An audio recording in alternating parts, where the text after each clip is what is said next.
Hello guys, in today's video, I'm gonna show you how you can easily edit sent emails in your Outlook. Let's begin. First, go to the official website, log into your account, and once you've successfully done that, I want you to focus your attention on the left panel over here.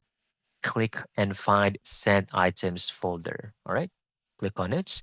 Then select the specific email you would like to edit. For example, this one, you can right click on it, go down and select Advanced Options. Now, depending on the version of Outlook you have, you will have an option to select Resend Message.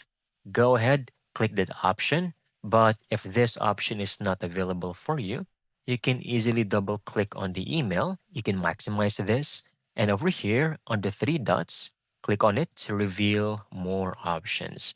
Then you will have the option to select resend message.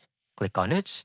And then over here, you should be able to edit the email and then easily resend that to the same person or other recipients. So you can just type anything and then press send.